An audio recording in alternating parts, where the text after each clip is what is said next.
Moment of silence for the champions, for those who make going hard a lifestyle. Never wait for nothing, gotta get it right now. I'm in the spotlight when they turn the lights down.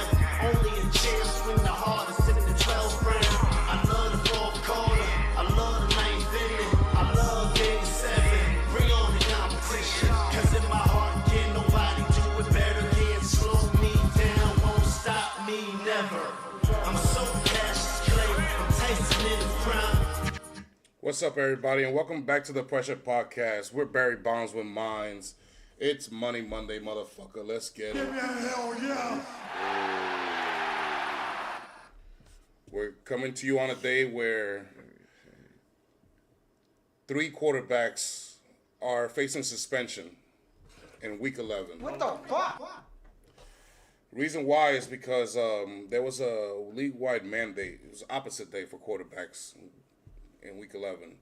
So the quarterbacks that play like top 10, they were told by obligation, you will face suspension if you don't play like Anthony Richardson today. Cool, nigga. And those who play like Anthony Richardson will get, suspended if they didn't play like a top 10 quarterback this weekend. Goddamn white boy. Which explains why a lot of the top 10 quarterbacks play like Anthony Richardson and why a few Anthony Richardson play like top 10 quarterbacks. But 3 didn't get the memo. 3 of them decided to do their own thing. One of them was Josh Allen. The other one was Baker Mayfield. They missed the assignment, so they're facing suspension. And the other one was Justin Herbert. He was supposed to play good, but he decided to keep playing like himself, so he's facing suspension. It's the only way I could explain the heavy unders that happened this weekend, because that shit was insane. Every quarterback I see completed in the teens. Nobody completed 20 fucking passes, it seemed like. Everybody completed 16, 15, 17, 16. Everybody was completing 50%. Everybody threw interceptions. Everybody played like Anthony Richardson. So we got a lot to cover, man. We have a lot to digest because I did say it was going to be Armageddon in the QFL Week 11, and goddamn it, I am so good. I am too good with this shit. But without further ado, we are coming to you live from our studio in Orlando, Florida. It's your boy King Coach. We are rated M for Millennials. As I mentioned earlier, this is Money Monday. Money Monday is a day where we recap a lot of the games and see what we learned to establish what we have to on Thursday. The format is Monday, Thursdays, and Saturdays at midnight, only at the Pressure Podcast Live at YouTube. I'm going to start with the Monday Night Football game. I was going to start with your game, and I'm just going to start with that Monday Night Football game, okay? It was between the Dallas Cowboys and the Las Vegas Raiders, where Dak Prescott had a good day today, somewhat. The Las Vegas Raiders basically just show who they are. They're an inequipped team to handle business against some of the elites. I don't consider Dallas elite, but I do consider them a better football team than they are. So, I mean, I didn't really learn much. I thought the fact that, Dak got it going against this weak team doesn't give me any praise or negative things to say about him. He had a 138 passer rating. That's no, 4 touchdowns. He looked like the MVP. This day, somehow, Jameson Williams didn't score a touchdown. That was pretty crazy. Yeah. But I don't think we learned much from that. I don't think we learned much from that at all. Not at all. I mean, I mentioned how I thought Dallas would win this game. I mentioned how I thought more than likely it would be going away. I mentioned how they would cover the spread. They basically did all of that and then some. This was a laugher, to be honest. It was just him having fun out there, scrimmage. Yeah, so let's get to the Week 11 slates here, where we start with the Madrid game.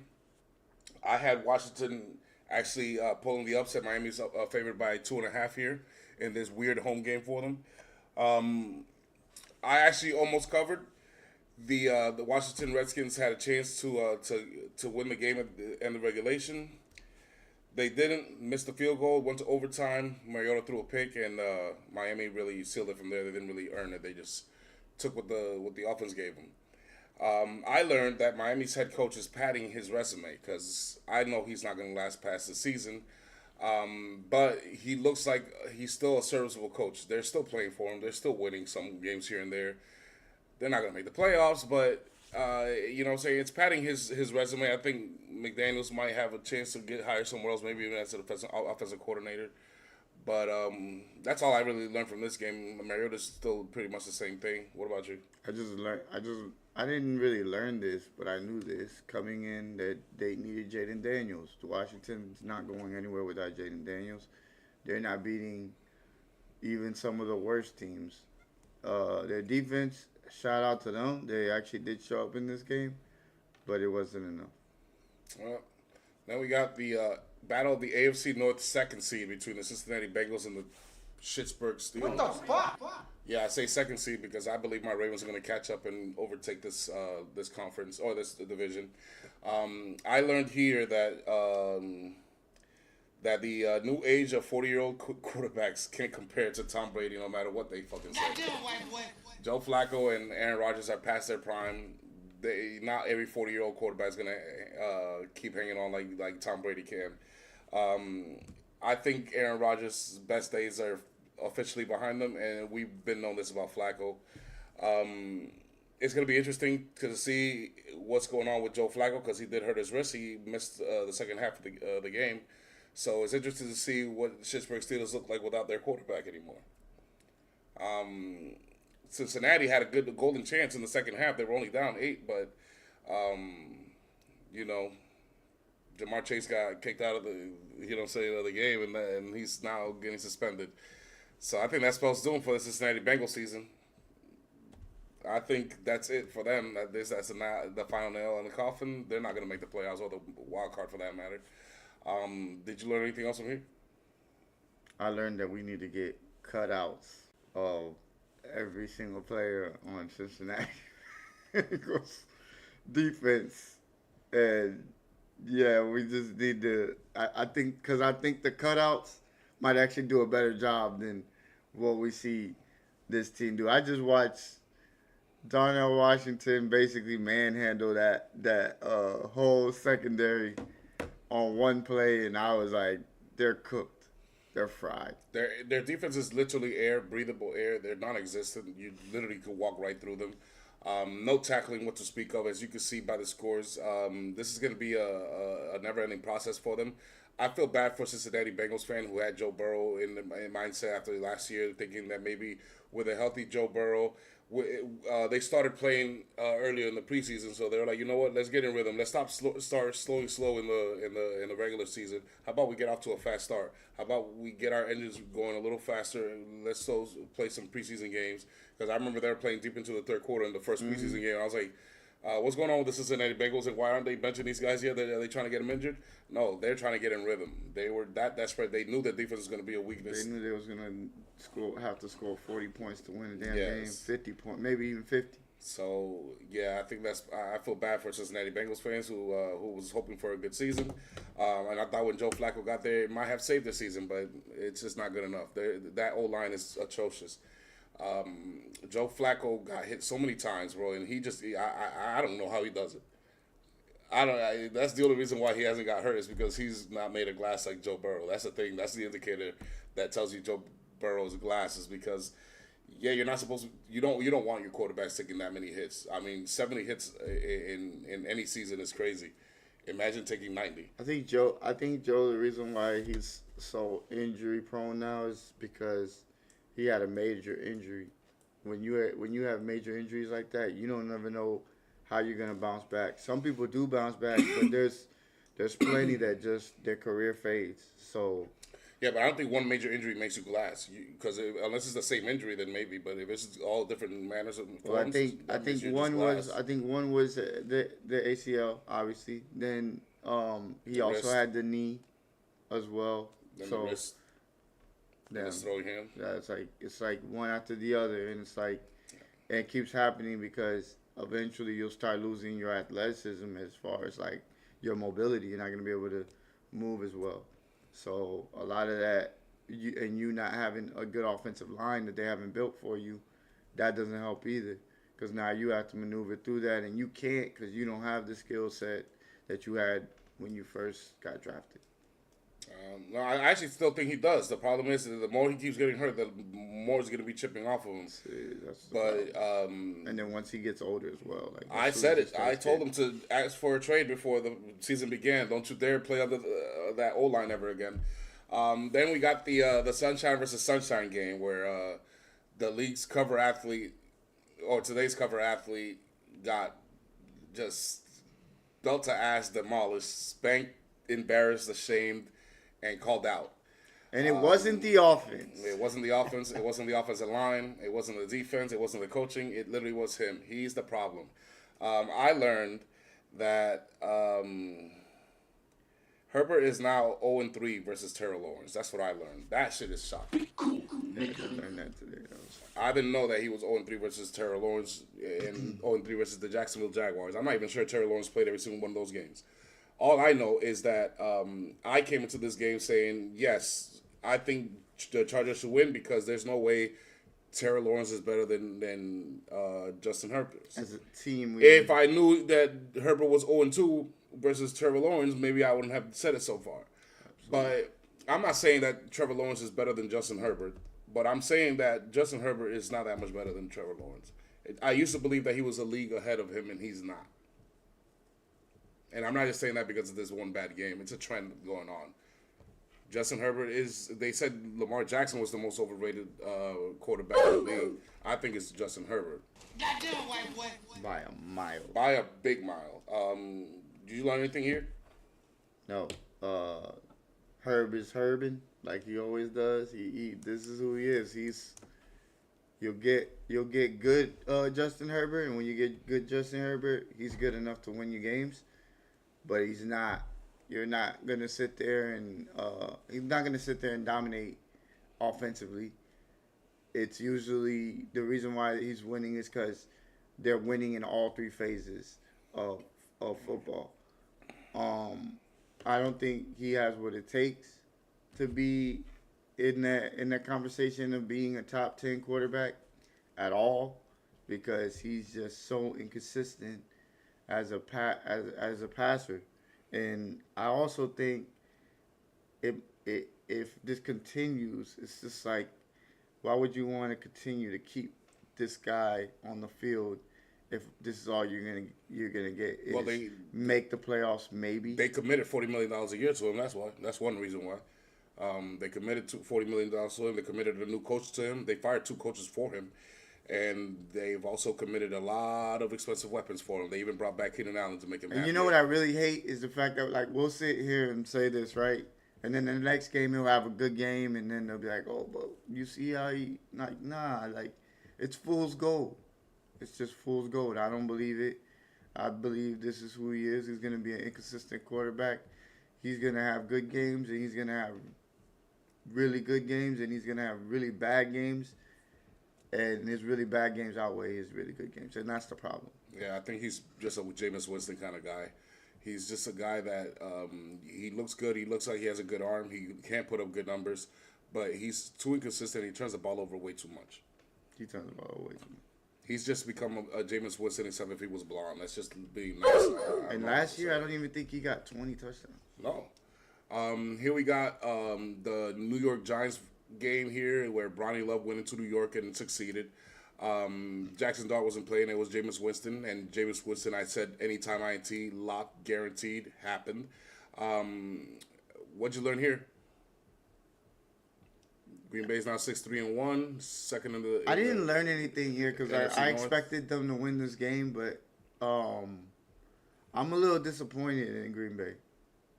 I'm This- a little bit disappointed. This actually in Green didn't Bay. cover. Green Bay was 7-point favorite, so this was a push. Nobody won or lost money unless you bet 6.5. I'm actually really disappointed because I thought they would win a little bit more convincing. Being the fact that, it was Jameis Winston out there, and being the fact that they don't even have like really their best weapons out there. I expect the Giants to score 20 points. I expected this to be actually a lower scoring game. I was thinking maybe like 17-10 or something like that. But it turned out to be a pretty good offensive game for the most part. Jordan Love did his thing. I thought he did a phenomenal job, but then again, I can't give them too much credit because it's the New York Giants. It was like me when we faced when the Eagles faced the Giants 2 weeks ago. Yeah, Hurts put up big numbers, and it's like that's the Giants, and the Giants they're not ready. Well, that's a good point because I have learned two things here. I learned obviously one, Jordan Love is better than Jameis Winston or Bronny Love for that matter. But I also learned that Green Bay's defense is not elite. They're good. They're very good, but they're not elite. They're not the Houston Texans. They're not the Denver Broncos. They're not those guys. They're not your team.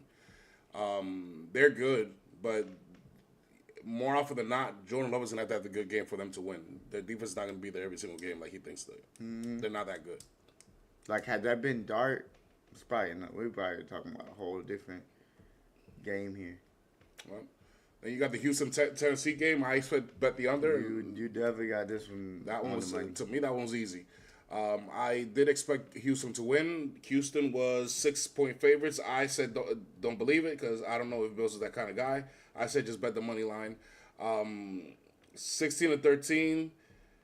What I learned here is that the top non-QB in this in this upcoming draft is going to the Tennessee Titans. Finish him. Because it's a lock that they're going to be top 3 pick, I'm pretty sure. Probably number 2, if not number 1. And if they're not number 1, whoever picks a quarterback is going to be not them because they just pick one. They're just going to pick the top non-QB. So that's what I learned, that the top non-QB in this upcoming draft is going to Tennessee. So pack up your bags, buddy. Get ready because you're going to Tennessee. You're going to Nashville and Cam Ward and Calvin Ridley and company there. But I like some of what I saw in here. Me too. I thought that Cam Ward grew up a little bit in this game. Absolutely. I thought the Tennessee Titans defense did a pretty good job. Absolutely. I thought Houston defense was what it's supposed to be. And I also thought that this was too it felt like a playoff game in a sort of way somewhat because obviously we know what Houston's fighting for and Tennessee is just trying to get another win. I can see that they want to win so badly. You can definitely see it. I think it was a mistake to fire their coach, and if not, then it was a mistake to hire him in the first place. I think Tennessee can learn from this, but it was a pretty interesting game for low scoring as it looked like right there. Only hope is that we think hopefully Cam Ward can continue on this upward trend, and then that CJ Stroud comes back ASAP because Houston is not going to last long without him. But it's just a concussion protocol. I'm sure he'll be back very soon. But Mills did play efficient. Yeah. He did play efficient.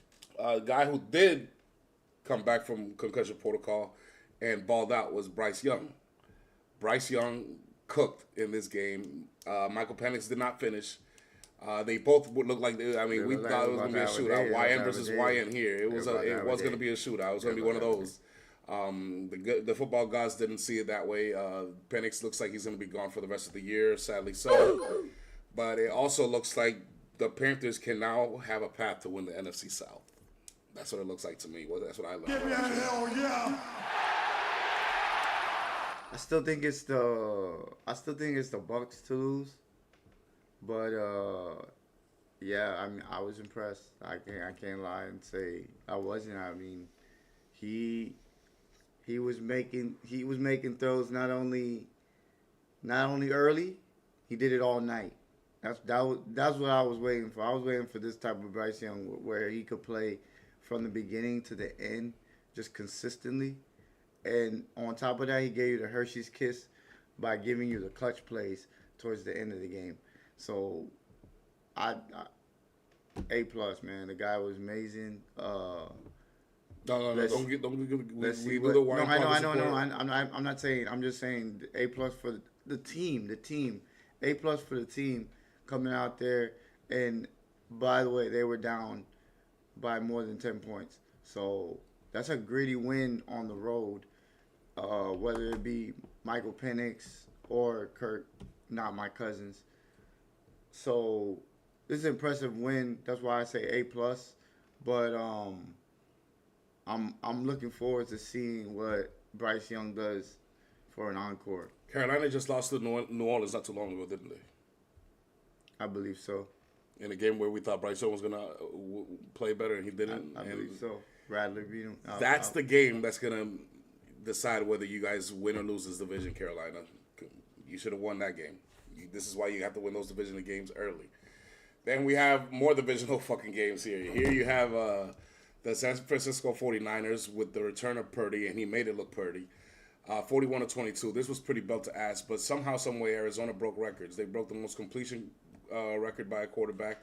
What's his name? Jacoby How is Brissett that had possible 47 that- happen. How's that possible that Kyler Murray's been there that many years and he hasn't even sniffed that record? Because he can't see over the O-line. They block half his passes as soon as they throw them. Craziness. I think the Arizona's Cardinals season is over. Yep. I think it's time to look for another quarterback. I think it's not time to rebuild.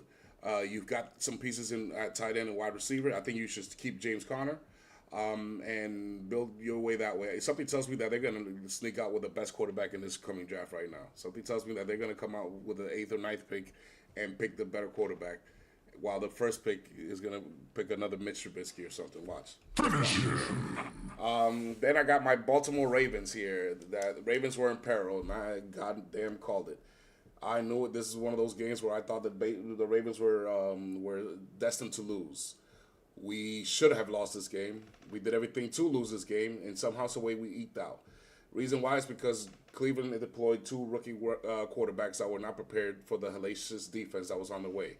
It is now confirmed that my Baltimore Ravens defense is finally back, okay? Maybe not to the elite status that we wanted it to, but at least they're back enough to say that they've allowed less than 20 points 5 weeks in a fucking row. Fatality. However, the bad news comes with this. I learned that we have a new weakness, and that is the O-line. Lamar doesn't have time to throw like he uses. He doesn't want to use his legs for some reason. It looks like he's not healthy. And Derrick Henry can't punch it in from the goal line at first and goal and second and goal like we used to anymore. That's why we are one of the worst red zone offenses in the league. Now, I think that number is a little skewed. We did have 4 weeks without Lamar Jackson, so that will make our numbers look way worse. However, I don't remember Cooper Rush getting to the red zone very often, so maybe there's more truth to it than meets the eye. Because I just don't remember Cooper Rush getting to the red zone at all. I just remember a bunch of punts with Cooper Rush. So easy to say that. Lamar's out 4 weeks, so that's the reason why. However, I just can't, for the life of me, remember him driving up the field not one time, let alone a bunch of times to make that number look worse than what it is. You guys did look bad, but the silver lining is your defense looked good. And on top of that, I think, again, it's a division opponent. They know how to play you guys. And then on top of that, they are top 5 defense still in this league. It's just they don't have it offensively, but defensively they have it in bunches, everywhere on that D line, linebacking core. They just got Schlesinger, and somehow, some way, he's another linebacker up and coming who's, you know what I'm saying? They're gonna be talking about him for the next coming years. It's just like plug and play with this team. They know how to draft defensive players. Yeah, but it's not just this game where we can't punch it in on first and second and goal. No, I get that, but I'm just saying you gotta look at the silver lining of the fact that you guys didn't play But a good game we and can't do still that to came the- away with the win. If we can't do that to the Bears, if we can't do that to the Dolphins, and if we can't do that to the Browns, then looks like we just can't do it at all because we couldn't do it against the Lions. We were just fine against the Bills. I don't know what happened after that, but I don't know about the Lions though. Like, I mean, hit or miss with that. yeah, against the Lions, I remember it took us a little extra tries to get 1 yard touchdown than normal. Usually we do it on the first try. We didn't have Patrick Ricard back then. Maybe that's the reason why, but we do have Patrick Ricard now, and we still can't do it. So I think it's just Falele and the weakness of our O-line. We have one weakness, and it's Falele. If you look at all his highlights, he's always falling. So I just call him Falele. Then we have the Monday Night Football game, Dak versus Geno. We just covered that. We didn't learn much. Dak is better than Geno. That's it. That's literally it. Geno still throws picks even against the worst defense you could ask for, and there's no saving that guy. Made their defense look like they are elite. Yeah, so 16 points. Talk to the highlighted games that we were going to make predictions here for. We have the Chicago Bears-Vikings game. That was an early game, 1 o'clock game, NFC North game. YN versus YN, Caleb versus McCarthy, and it didn't disappoint. Caleb played like Caleb usually does, 68.9 passer rating, 16 of 32, which is exactly 50% completion percentage, and 193. McCarthy played worse. He played like a rookie. He played 47.7 passer rating, another 16 of 32, exactly the same, except he had 150 yards instead of 193 with a touchdown and 2 interceptions. But at least he had touchdowns. Not to mention, the only reason they lost is because a kick return helped Chicago clinch a game-winning field goal to seal the deal, because they were winning 17-16. And had it not been for that kick return, there's no evidence showing that Caleb Williams was going to drive down the field and get that game-winning field goal. I learned that McCarthy and Caleb are in the same plane. Neither one is better than the other. I think both of them are very inexperienced. Both of them are not pro-ready, and both of them are going to struggle for the foreseeable future. However, I also learned that the 7-3 Bears are now the weakest 7-3 team I have ever seen in my entire life. How about you? I learned that they're young. They're gonna make mistakes. But the difference is one went number 1 overall, and one went like 20th overall. So that's the difference. To me, the pressure's more on Caleb to be better than what he is. And for you to say that they're on the same plane,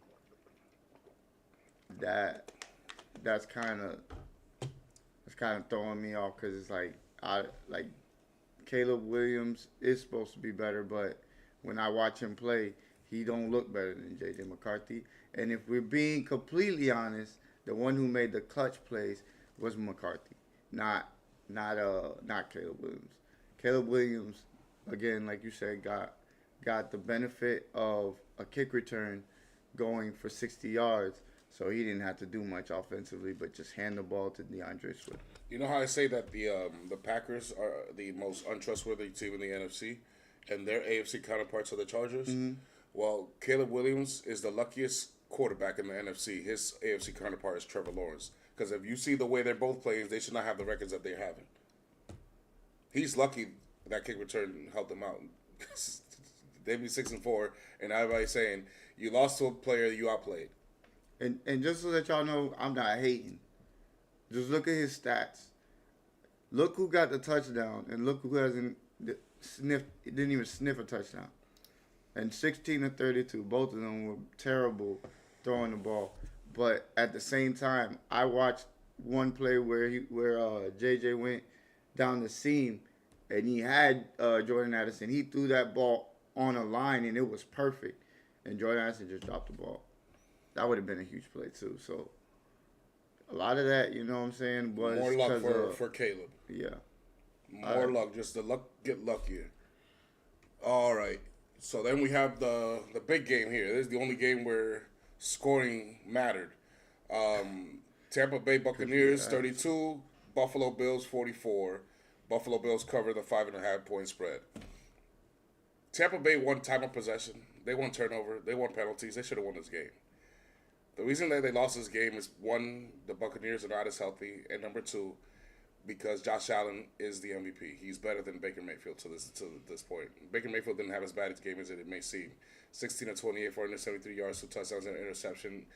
He's going to throw interceptions here and there, but he kept on fighting, and if the game was closer, I think he would have won. Josh Allen made sure it wasn't close. He used his legs. He used it all.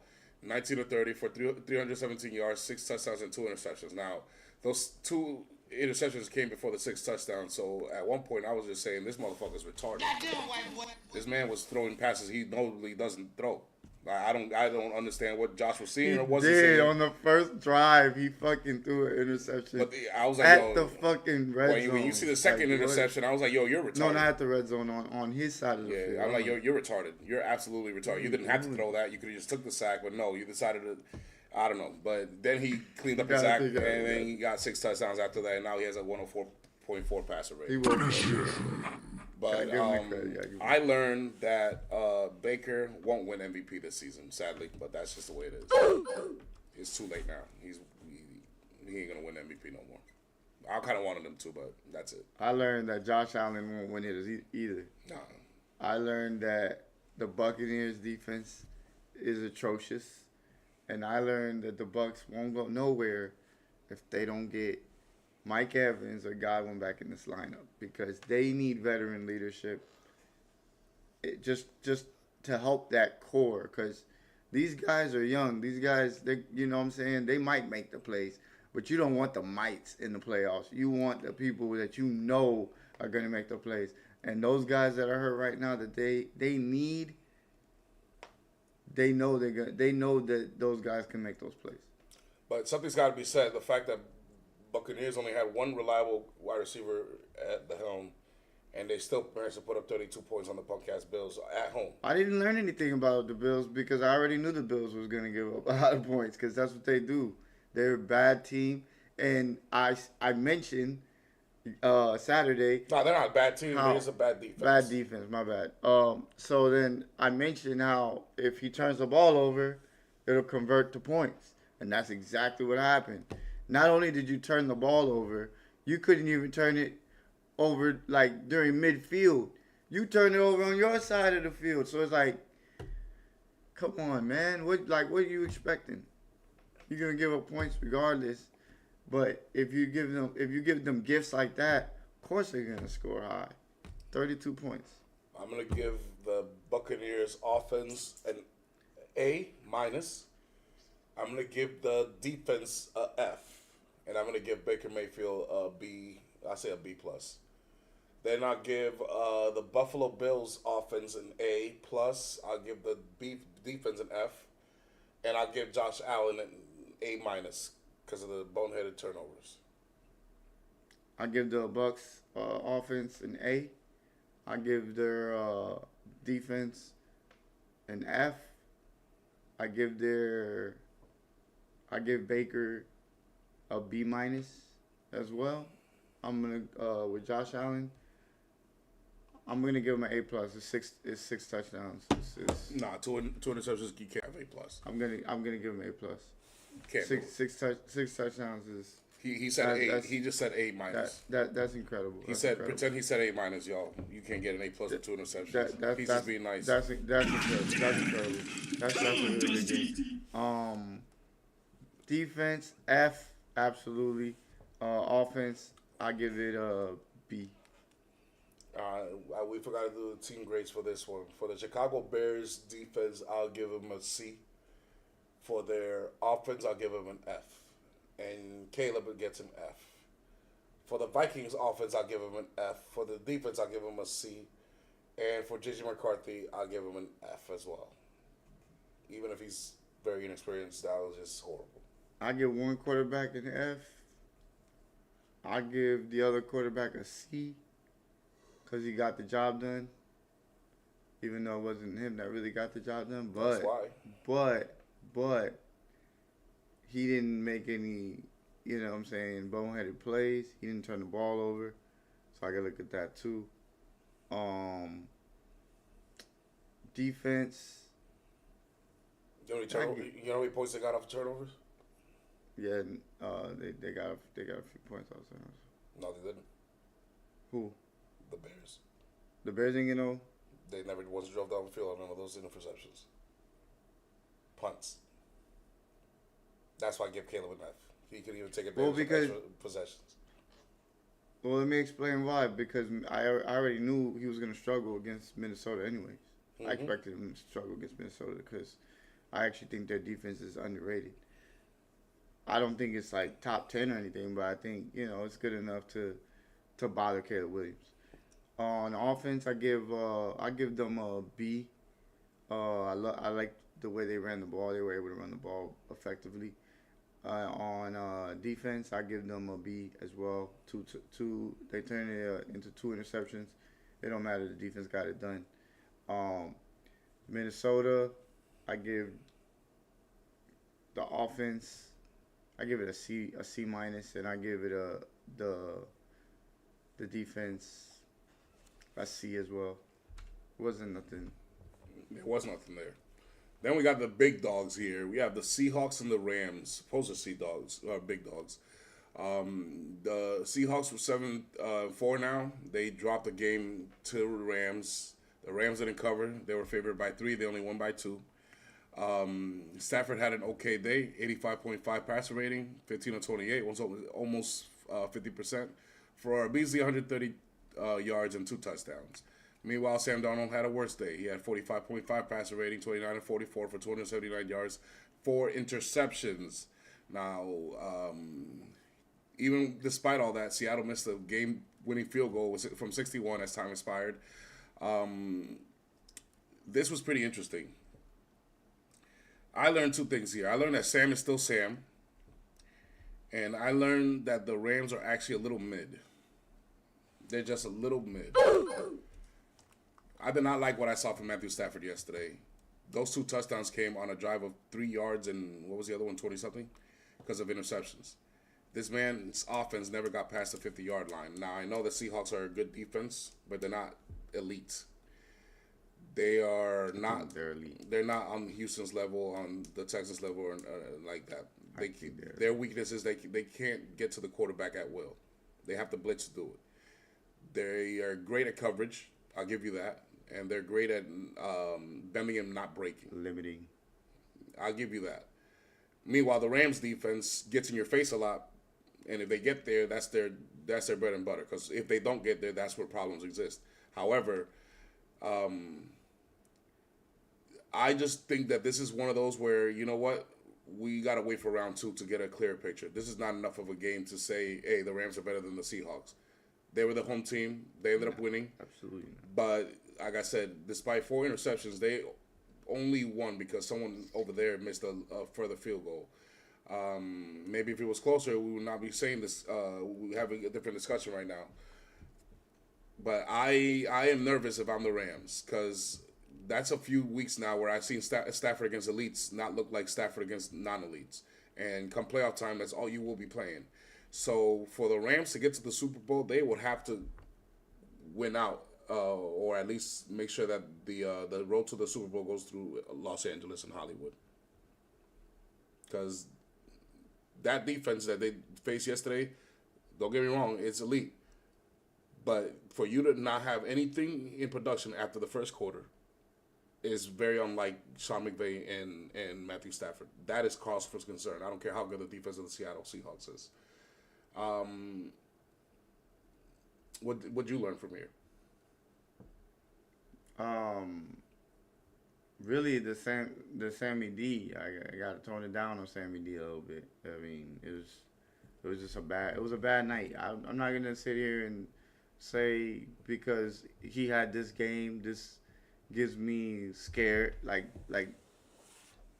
makes me think that he can't get it done like he did last year in the playoffs where he couldn't get it done. It's a whole different year. He looked like a whole different quarterback. I just think he was pressing too much. Almost like you said, he thought like he was with the New York Trash, so he knew he had to put up points, and that was the only way they was gonna win the game. Not knowing that he has a hellified defense. I think he will get better for this, because I mentioned to everybody when I made this prediction that I see the Seahawks as the better team than the Rams, just because they're younger. However, Sam Darnold, he's still growing is the best way to say it. He's still growing. I told him when we put him under pressure to keep his cool. Keep your cool. And he didn't do that. Because the thing is, I knew that the Rams' offense was a little shaky. I've seen it against my Ravens, and we didn't have a quarterback. I've seen it against other teams, and I was like, wait a minute. So against elite teams, they don't score. But against bad teams or average teams, they'll run the score. So I could see the Seahawks actually winning this one, but I went with the QFL rules, not knowing that Stafford's going to look that bad.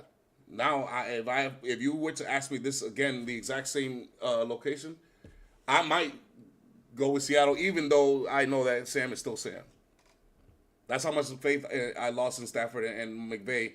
Not like for the foreseeable future, but against elite teams. And it's hard to trust my money on Matthew Stafford and Sean McVay if this is what's going to happen against elite teams, especially the ones that can play defense. And if you watch him against, he also did this against the Eagles. He had a great first half, and then in the second half, he completely disappeared. Good point. So, so yeah, that is a little bit alarming. It is alarming. And when we played them, they had Nakua, and he got hurt after the third quarter. But in 2 quarters, they already had 17 points. One thing I could tell you guys is, I've seen. This is what I've seen.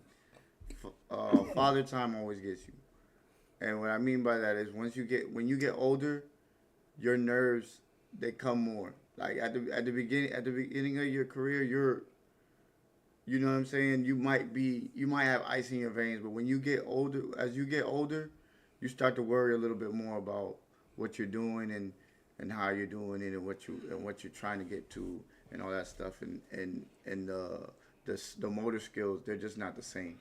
What I noticed is that if you put a guy over the top of Devontae Adams and double Puka Nakua, Matthew Stafford struggles. Yeah, It's Kyron Williams and nobody else. Tyler Higbee seems to be non-existent to him no more. Yeah, I know. I realize that. I don't know what the hell's going on there with that. I think they as missed far as the tight end. Denard Robinson, I think his name was. DeMarcus. I think they miss him. They need that extra guy. They shouldn't have never let go of Cooper Kupp. I don't know. I think this is just too much to see. Too little to see. Obviously, Seattle's a strong defense. Let's give it some more time. Let's wait for round 2 against Seattle, see if they make some adjustments, okay? But for now, those are the game notes that the Rams offense looks a little mid against elite teams, and for the Seahawks, Sam is still Sam. For team grades, I'm going to give the Seahawks defense I'll say an A. There was an A effort, even though they started off bad. It wasn't their fault. That's an A. You know what I'm saying? Sam kept giving staff short fields. And offensively, I'll give the Seahawks, I'll say a B-. I want to give them a C just because they still did enough to keep them in the game. Sam Darnold wasn't sacked crazy as much as it may seem like. In the beginning, it did, but then eventually they made some adjustments. They were able to score here and there. They weren't able to sustain too many drives, but they made the clutch plays when they needed to win the game or put themselves in position to win the game. So I'll give them a B- for that effort alone. For the Rams, I'll give their offense, and I'll say a C+ because they won. Because I'm sorry, but even with Sam 4 interceptions, he had more offense than y'all did. Explain that to me. How does a guy with 4 interceptions and a 45.5 passer rating have more offense than you guys came out with a win? So I'll give you guys a C+ on offense, and on defense I'll give you an A. That was an A effort to cost arguably the MVP favorite to 4 interceptions, his worst game of the season. He's done.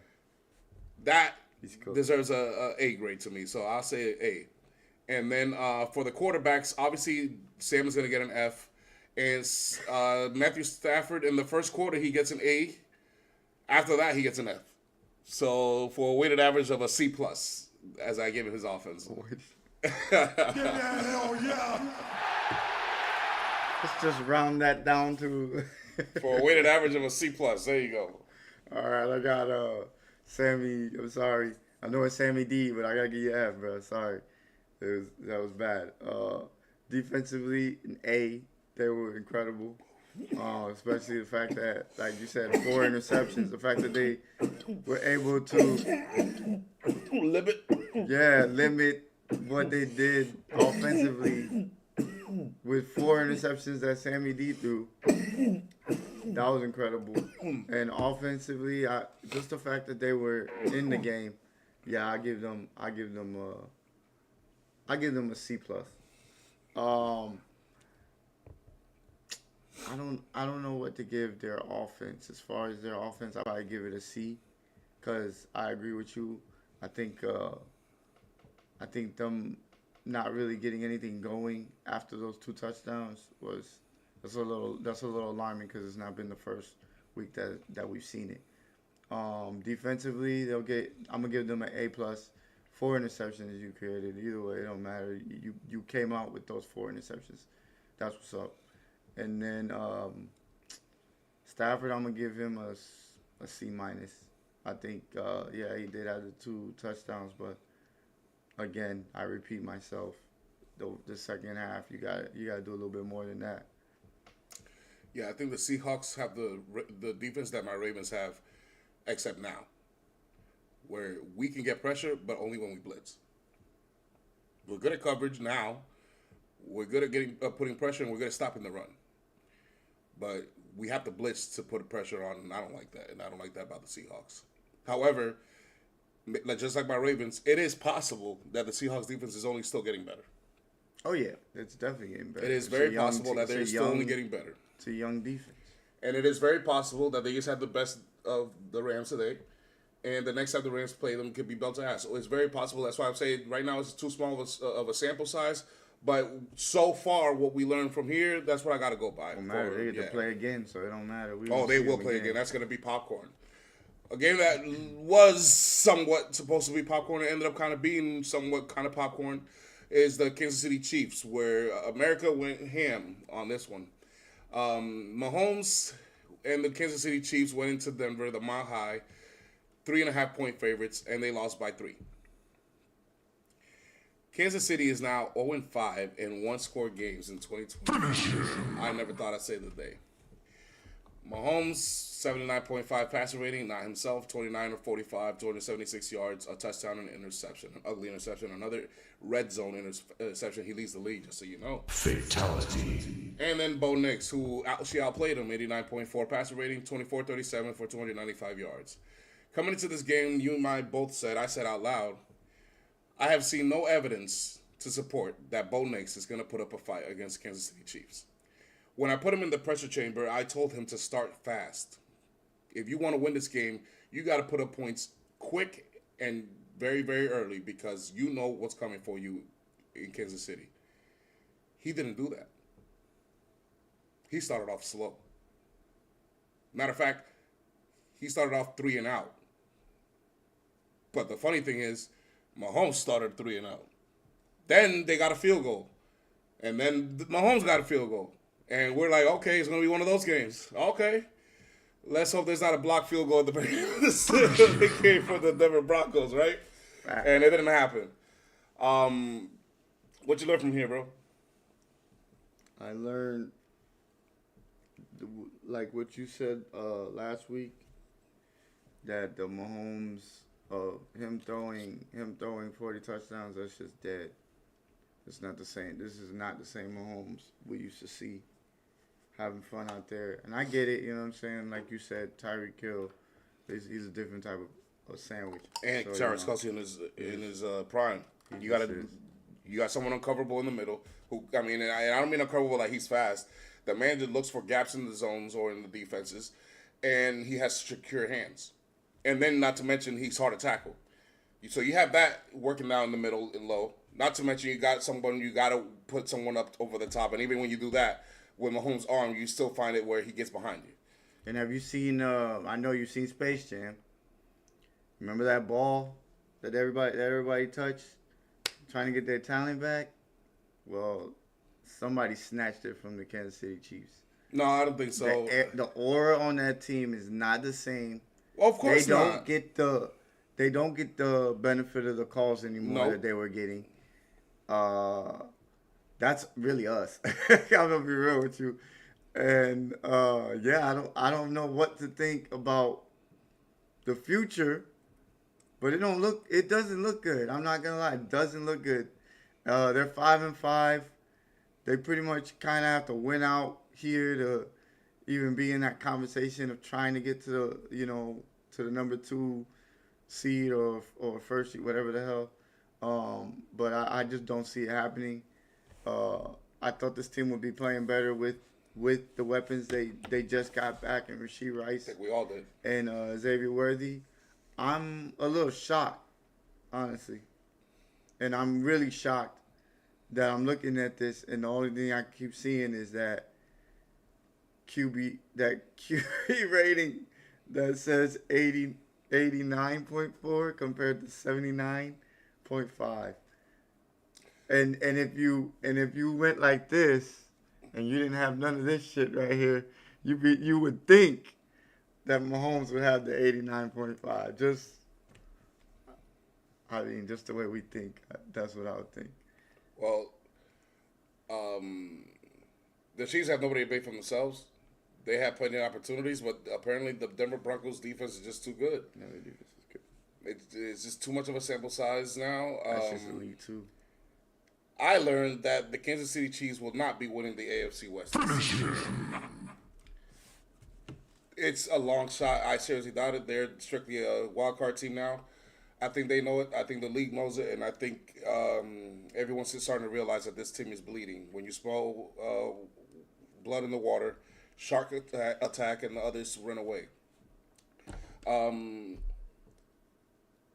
I don't want to discredit the Chiefs just too early because till at the moment, the worst they finish is the AFC Championship game. So until that doesn't happen, I cannot ever count them out. So it's not time for the Chiefs to panic. But if you thought that you used to win the AFC and that the AFC could run through Arrowhead, that dream is over. Dead set. Finish him.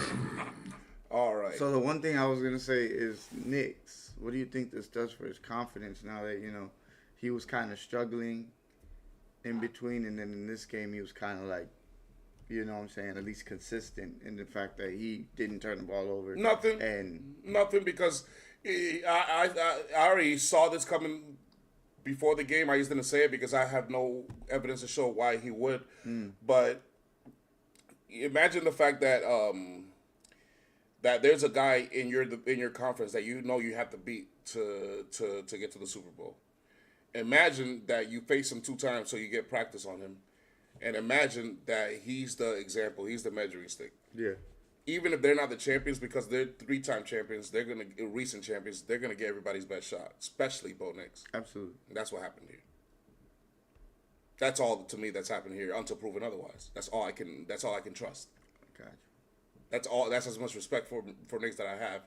I give him respect that he had a good game, and I respect that he has talent, and I give him respect that he can be accurate. But I can't say that he can do this at will. I think he just put his best foot forward because of who the opponent was. So what are your team grades for? So for the Chiefs defense, I'll actually give him a B.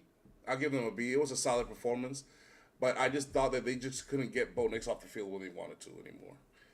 So that's why I didn't give him an A. And for the offense, that's a flat out, I'll say a C minus. I wouldn't say an F. That was a C minus because it is a Denver Broncos defense. But you should know how to play them by now a little bit better than this. And there's too many games where it's come down to a field goal. So it looks like this is just what it is. A C minus performance. And then for the Broncos team, I will give their defense, I'll say an A. To hold Mahomes that low and then an interception may be a good thing, but it could also be just a B because it might be the new norm. If you have a good defense, this is the Mahomes you could expect from now on. I don't want to say it like that, but this might be it. But for now, until proven otherwise, I'm going to give him an A for that effort. They get the win and the turnover. And then for the Broncos offense, I'll give them a B plus just because they took care of the ball and they got the job done at the very end when they needed to, without the help of a flag. They earned it their own way. QB grades, I'm gonna give Mahomes a C minus. That was a bad performance, and I'll give Bo Nix a C plus because he took care of the ball and drove down the field and got the win. Okay, so I give the Kansas City Chiefs defense. I say a C. I say a C. I think Knicks was. So let me read the chat here. What's up, Turkey? He says, "What's going on, bros? Let me say a few things. Tua and Bo Nix suck. Aaron Rodgers is fucking retired. Hell yeah. Gino, I actually do not need to insult for you because you do it every week. You do it to yourself. It's called A roast right there. You get a fatality for that. You do it to yourself, boy. Talk your shit. Talk your shit, brother. I couldn't have said it better than myself. Tua and Bo Nix do suck. Aaron Rodgers needs to fucking retire. When we was watching the game, I was like, as soon as he threw the pick, I'm like, oh, he's itching again. He's itching again. This guy is itching to throw one. Oh, I gotta throw it. So what are your team grades and QB grades? So like I said, a C for the defense. I give a C to the offense, and a C to the quarterback. This was just it was just an okay game from everybody, and on that side. And then for Denver, I'm gonna give Bo Nix. I'm gonna give him a B, just because of the opponent. And honestly, I haven't seen too many people put up 300 yards on the Chiefs like that. So much respect for that. And then offensively, I give it a B, and defensively a plus to me. A plus. They're amazing to watch. Yep. And then there's the Sunday night football game between the Detroit Lions and the Eagles, where we thought it was going to be a shootout. It was not. It was another defensive. Like I told you, it must have been an opposite day. Jamie called this. Shout out, Jamie. This must have been an opposite day. This must have been. He said the defenses will take over this game. If you play like I'm telling you, they sent mandates out. If you play like a top 10 QB, I want you to play like Anthony Richardson for the weekend. And then if you play like Anthony Richardson, I want you to play like a top 10 QB. It's the only way to explain how all these good QBs play like ass and all these ass QBs play pretty good. Except for 3. Josh Allen, Baker Mayfield, and Justin Herbert. Well, Josh Allen looked like he read the script, but then I think he forgot after the first quarter that he's supposed to continue to play like Anthony Richardson. Baker did not play like Anthony Richardson. He was just being Baker the entire day. Sam Darnold got the memo. Matthew Stafford got the memo. Lamar got the memo. Hurts got the memo. Goff got the memo. Everybody got the memo except Josh Allen, Baker Mayfield, and Justin Herbert. Justin Herbert was supposed to play like a hero yesterday, and he could play like his usual self. Gino was supposed to play like a hero today. He didn't play like his usual self. Dak did. Dak didn't play like his usual self. Dak played like an MVP. Goff was pathetic. 60.1 passer rating, 14 of 37, which is below 50%, 255 yards, a touchdown, and interception. Hurts wasn't much better. 63.8 passer rating, 14 of 28, which is exactly 50%, 135 yards, and a touchdown. He didn't have an interception or a fumble. And fans crash out on a controversial flag, a pass interference at the end of this. Bro, it's the only way I can explain all these low passer ratings for all these good quarterbacks. Meanwhile, Bryce Young lights it up. Bo Nix actually has a pretty good passer rating. I just don't understand. I just don't understand. I don't understand. Yeah, and then Jacoby Brissett breaks a record. Nah, fuck out of here. No, they must have this was on purpose. This was on purpose.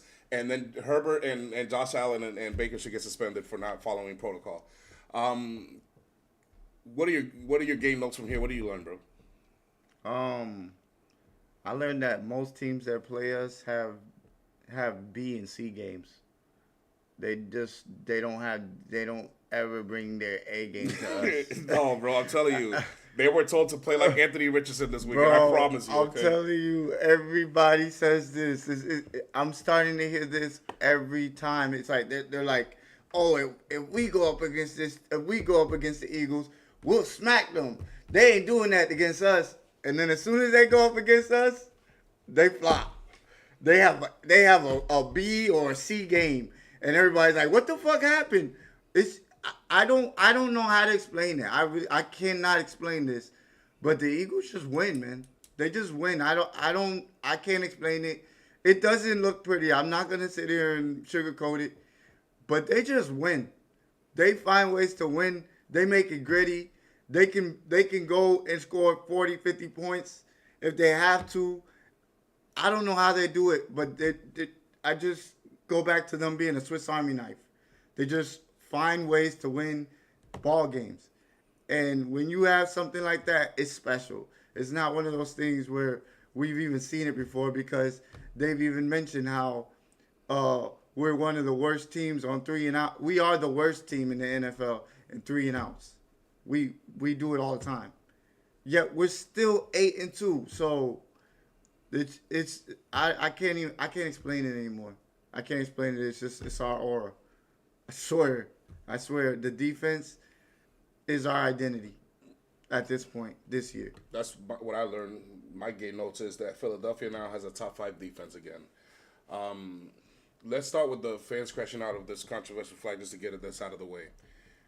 Hold on, we have a chat here. What's up, brother? over 9,000 says, I've been rooting for the Lions, but an ugly W is still a W. Eagles are real contenders. Schedule is tough and won against the top dogs. I agree. And Maz, we're not playing to our ability offensively. Defensively, we're playing incredible. Yes. Offensively, no. Now I hear what people saying that was that should have been a non-call. It was not a pass interference. Nah, it wasn't. But to say that that's the reason why the Eagles won is naysay. Goff had done nothing all game. Only one drive that took 2 passes to complete for a touchdown, and that's it. He didn't do nothing else after that.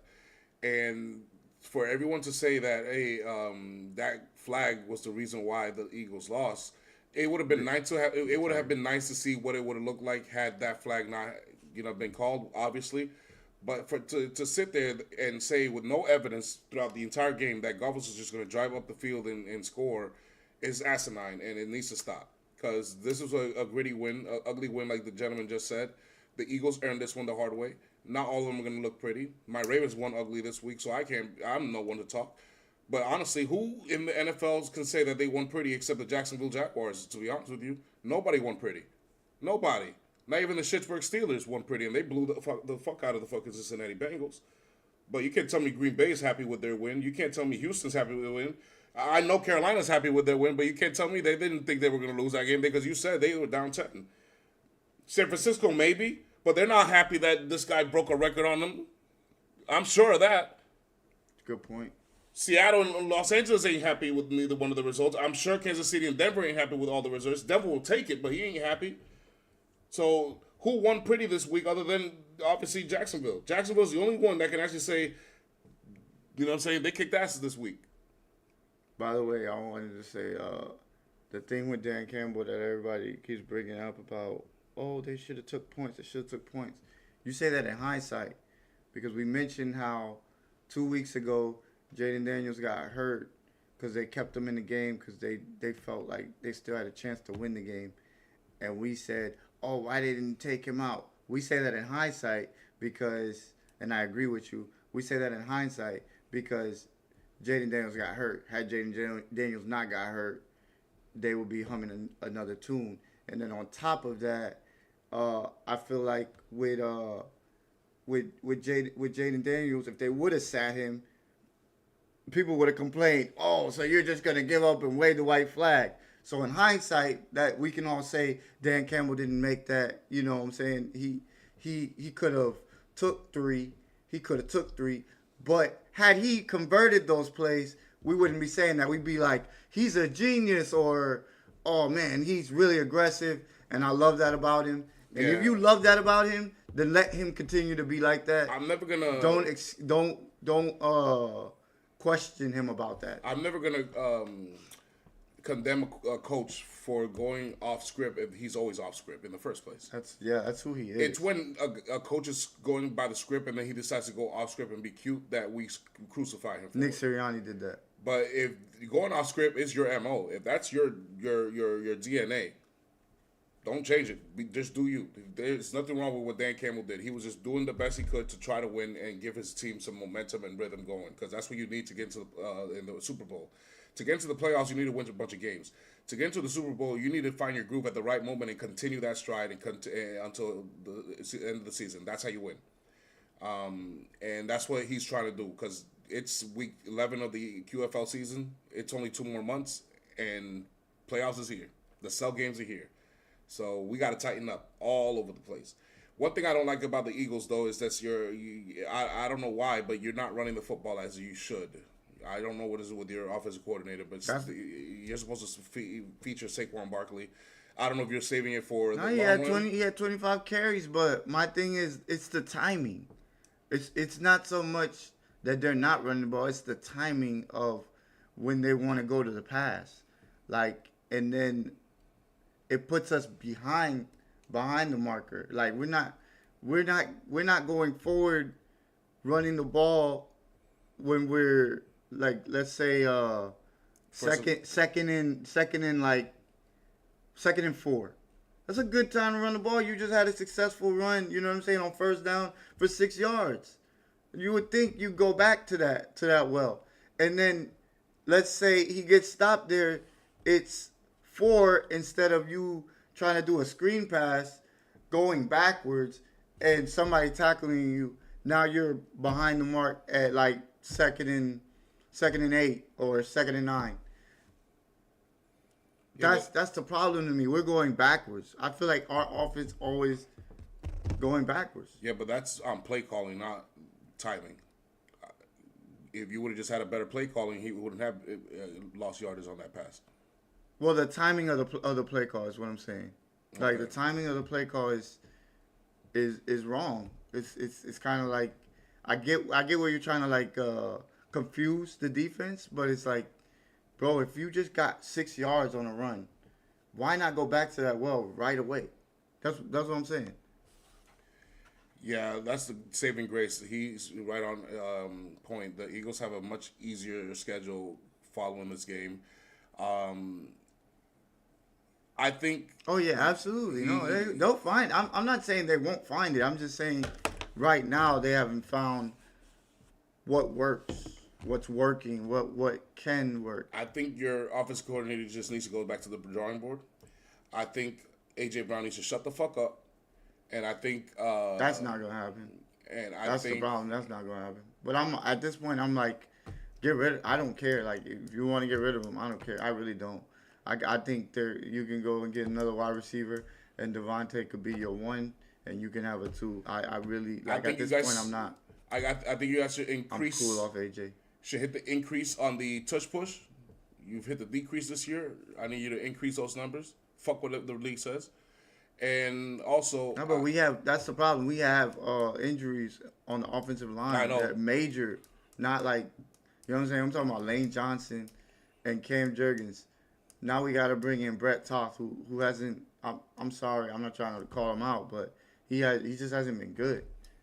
no, at I get it, but I still need some more tush pushes on here. I need more groundwork, and I need Jalen Hurts to use his legs more. I don't know. Yeah, what that's- is it with him and Lamar? But that was one of the things I don't know. They're not noticed. healthy.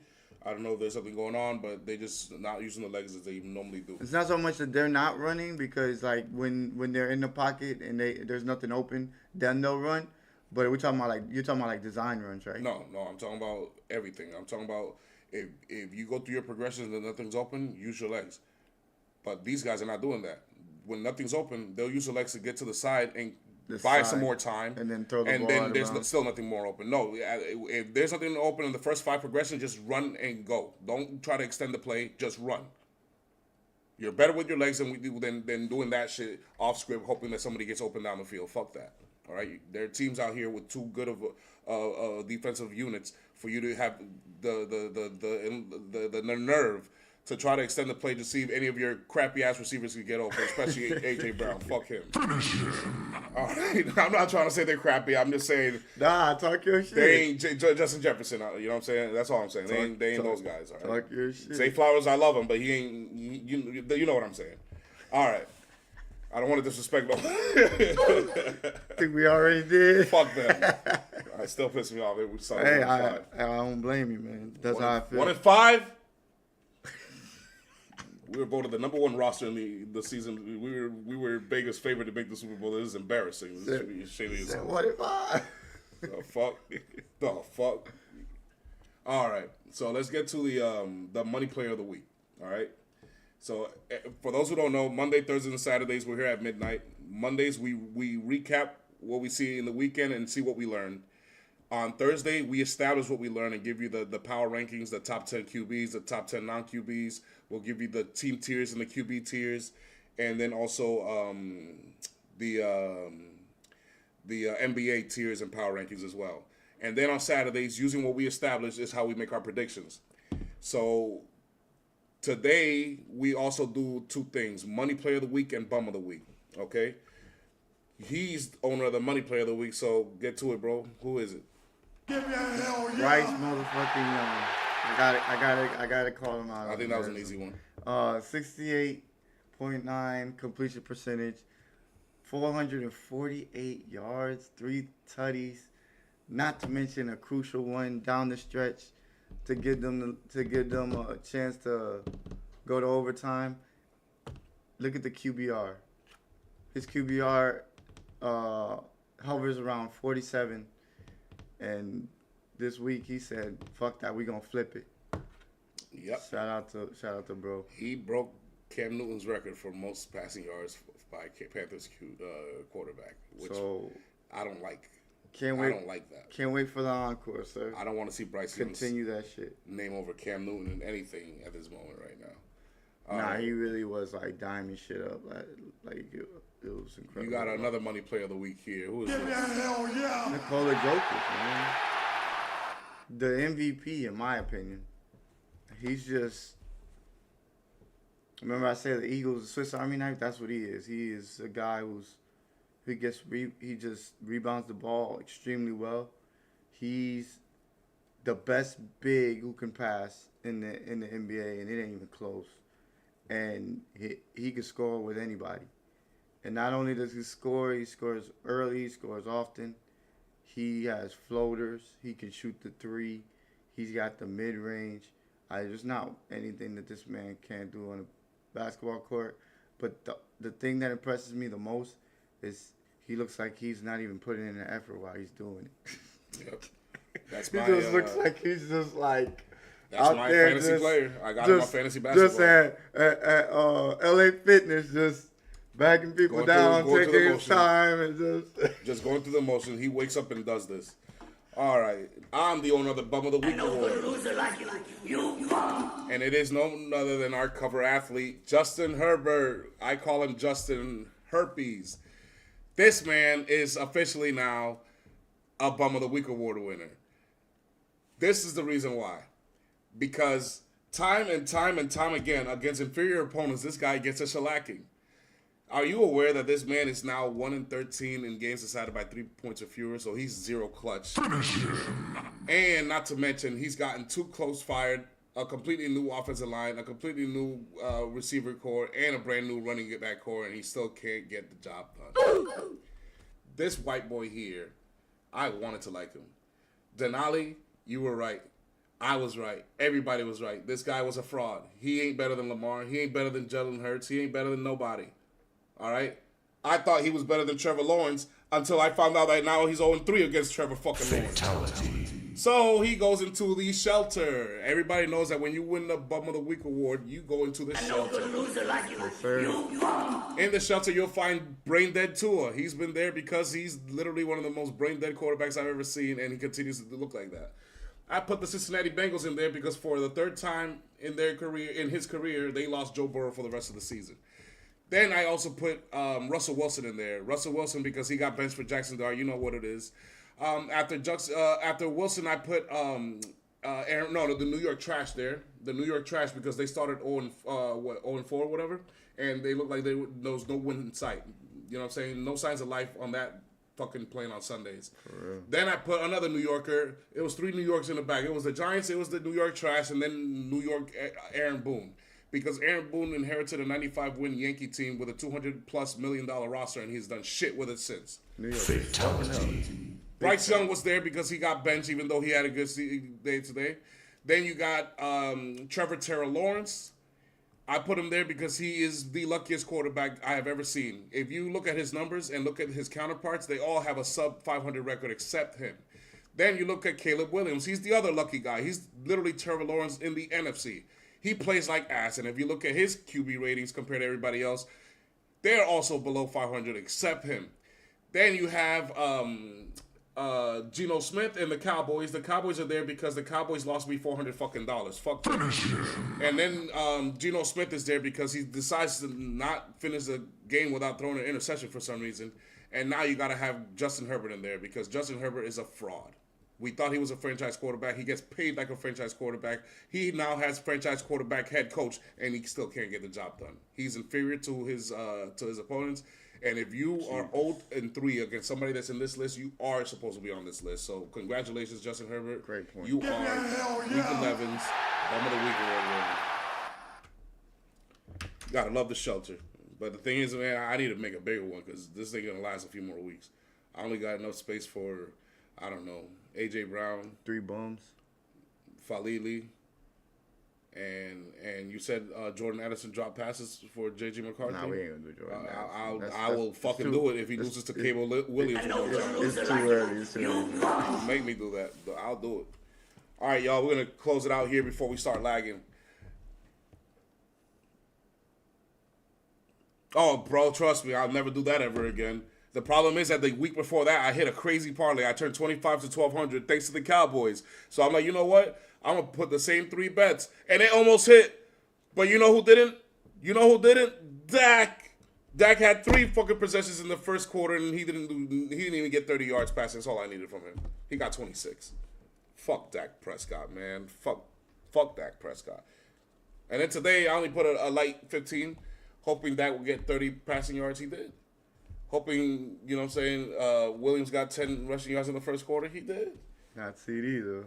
I put, what's his name, Pickens to get 5 yards. I should put him to get 20. And I should put CeeDee Lamb to get 0 because CeeDee Lamb caught a pass the very first fucking play in the second quarter. Touchdown. Fuck you, man. Fuck you, CeeDee Lamb. Fuck you, Dak Prescott. You could have done this in the first quarter before time expired? No, you had to wait till the second quarter started to do that. Literally, the second quarter just started, and the very first pass is a touchdown to CeeDee Lamb. All I needed was 10 yards. You can't make this shit up, bro. Don't ever bet on the Cowboys. He's absolutely right. We will be back on Thursday to give you the power rankings for Week 12. He says don't bet on the Cowboys, and he continues to bet on the Cowboys. But that was a light bet. That was a light bet. That was just because it was Monday Night Football. I just wanted to bet on one more game. All right, Joe. He's itching like Tito over there. I make a good. I make good winnings on that shit. I win more than I lose. I promise you that much. Oh, I know. All right, Joe. We will be back Thursday to recap Thursday Night Football. What is the game Thursday Night Football? Let's do a little prediction here. Let's see who's Thursday Night Football. Who cares? Thursday Night Football sucks. It is Bills versus Texans. Oh, that might be a good game. Shit. Hold on. I gotta Hold on. The Bills are favored by 5.5, but I'm assuming that C.J. Stroud is playing. If CJ's playing, I'm going with the Texans. I can't go with the Texans, but I'll tell you this. I'll put the money line on the Bills, but I don't think they're going to cover the 5.5 point spread. The Texans defense is too good. If CJ's playing, I'm going. And if Josh Allen throws 2 picks in this game, this ain't going to be like Tampa Bay Buccaneers. That's what I'm saying. But because that defense get it done. C.J. Stroud, you better be on your A game. Oh yeah. I don't want to see no Caleb Williams looking C.J. Stroud. I don't want to see Anthony Richardson here. You better get the right email. What is it that he has? He got concussion. Oh yeah, he'll be back. He should be back. So yeah, I'm gonna put my money on the Texans. I got the Bills on the money line. I cannot say that. I'm going with the QFL. I'm gonna say the Bills, but I don't think the 6 point spread is gonna cover. They're not gonna win by 6 points. I think it's gonna be a closer game. I think the over under is 43.5. If I were you guys, I would add 4 or 5 points and bet the under. Any question you want, Turgay? Go ahead, brother.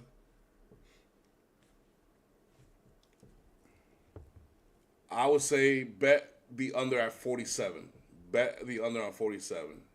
Right now it's 42.5. That means 43 points is what they're saying. Over or under. 42 or 43. Knowing Vegas the way I know, it's probably going to hit exactly 42 or 43. So I would add 5 and bet the under. Because Thursday Night Football is under for sure.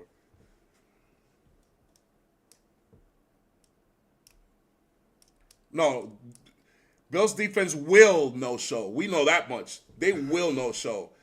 And I just said, if I had to put the money, I'd say money line Bills. I'm not taking the spread. If you take the Texans spread plus 5.5, it's actually very smart. If you could buy a point, I'd do it 7.5 or 6.5 rather.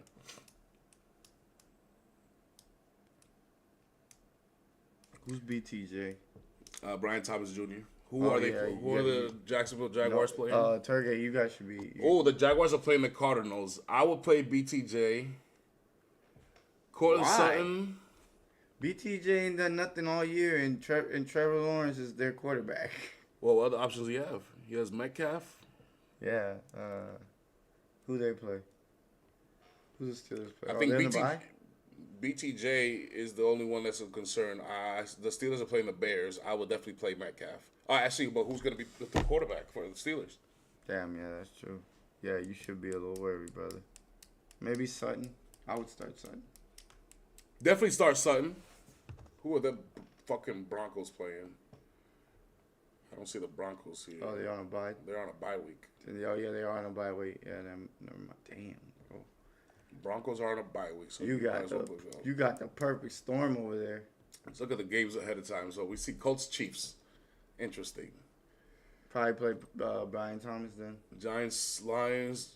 Trash Ravens. That's your best bet. I think. Patriots Bengals. Seahawks Titans. Whoa. It's a lot of Isn't he hurt, Turkey? Vikings Packers. What if JJ McCarthy pulls the upset here, huh? Browns Raiders. That's boring. Jaguars Cardinals. Eagles Cowboys. Boring. I could see Falcons Saints it, boring. Bucks Rams is the only good game. Sunday night football game, and then Monday night you got Panthers. Think Niners. this game be boring? Hell yeah. I don't know. I think it might be good. I mean, it's a division. Boring. We always play them pretty. I mean, it's always pretty good games. Boring. It's Dak Prescott and your new offensive coordinator. No, I'm just messing. It's just a lot of good teams versus bad teams this weekend. You ain't fucking lying though. It's a lot of good teams versus bad teams. Hey, I can't say we're not boring. That game against the Browns was fucking boring. The only reason I was pissed off is because they were booing. He said it's the Cowboys. They were booing their quarterback, but we were losing to them. I was so pissed off. I wanted to kill Harbaugh at that moment. Fucking John Harbaugh. How does the stadium boo the opposing rookie quarterback and you're losing to him, and then they add 3 points as I'm saying this in my head? They're literally kicking an extra field goal to go up 3 more points. So do we against us. do we agree? Do we agree then? BTJ, start him. I would say start BTJ unless the Steelers have some good quarterback we don't know about. And I don't want to hear Kenny Pickett, Trey Lance or Kenny Pickett or any of those guys. No. Oh, It better be. maybe they trade for somebody. Maybe it better be Ryan Fitzpatrick. Mac Jones? It better be Ryan No, Fitzpatrick. oh no, his trade deadline's over. Never mind. Now I see why Mike Tomlin was pissed off that they traded Joe Flacco to the Bengals and sent it to him. That's all I know. Hey, We'll see y'all Thursday night. Y'all appreciate y'all tuning in. Please feel free to subscribe, leave a like, and comment. We want to hear your takes. Give us your money player of the week. Give us your bum of the week. And give us what you learned at week 11 in the football season, all right? Appreciate y'all.